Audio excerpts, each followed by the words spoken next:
Those two little letters you casually tack onto emails are over 500 years old. PS first appeared in a letter written by one of the most powerful men in England, and its original purpose is nothing like what you would expect. The abbreviation PS comes straight from Latin, post scriptum. That is not just a fancy phrase, it means exactly what it says, written after. In old letters, when someone finished their message and realized they had forgotten something, they would tack on a little note at the end. Instead of rewriting the whole letter, they simply added a line marked post-scriptum, literally a message written after the main part was done. The word breaks down simply. Post means after, and scriptum comes from scribere, meaning to write. So, every time you add a PS to a text or email, you are echoing a habit that started centuries ago, with writers using Latin to signal an extra thought. This tiny abbreviation is not just a quirky afterthought. It is a direct link to the way people communicated long before spell check or backspace were even a dream. The earliest English proof of PS in action comes from a letter written nearly 500 years ago.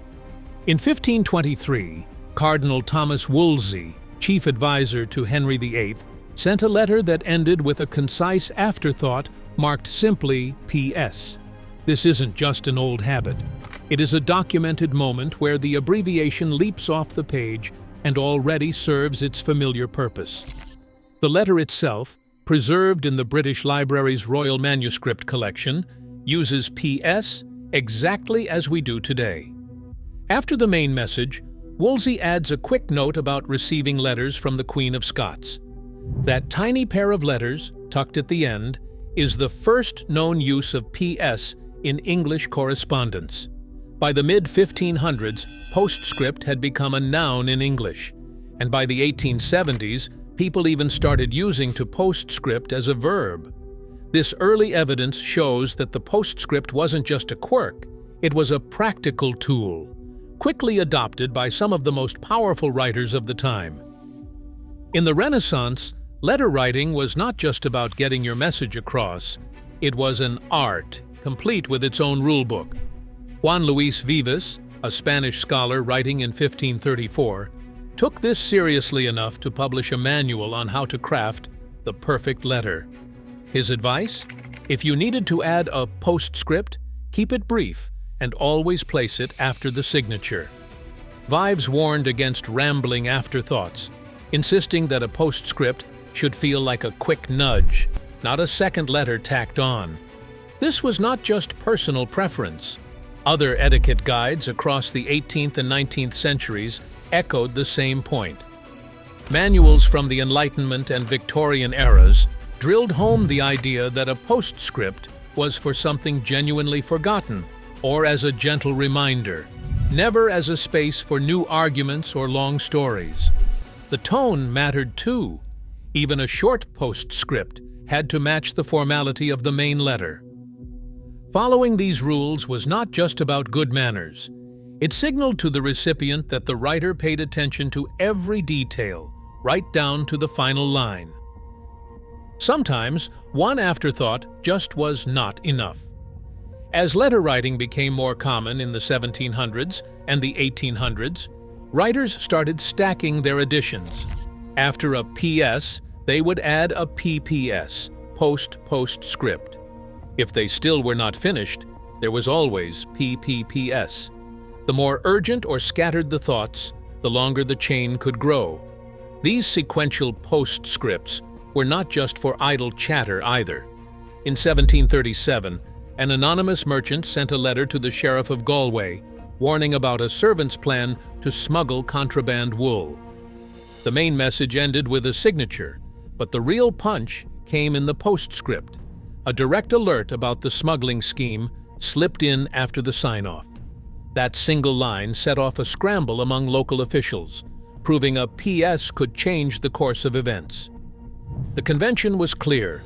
Postscripts belonged after the signature, but their impact could reach far beyond the last page. Even today, that final note still has the power to grab attention and shift the story. When Ray Tomlinson sent the first email in 1971, he borrowed more than just the idea of a message.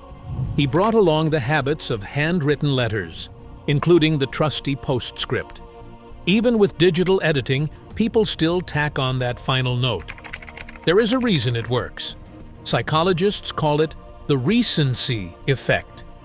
We are wired to remember the last thing we read, which means a postscript often sticks in our minds more than the main message. Marketers know this too. A well-placed postscript at the end of an email can boost click-through rates by up to 4%. So, whether you are adding a forgotten detail or making a pitch, the postscript survives because it is simple, personal, and surprisingly powerful in the age of the inbox. Even the punctuation of PS sparks debate. The Chicago Manual of Style, a go-to for editors, now recommends writing it as PS, no periods, arguing that 2 capital letters are clear enough on their own. Older guides and plenty of writers still stick with the classic PS, periods and all. In Spanish, the abbreviation is PD, short for postdata, with the same meaning and placement after the signature. Japanese letters use the word tsuishin to signal an extra thought at the end.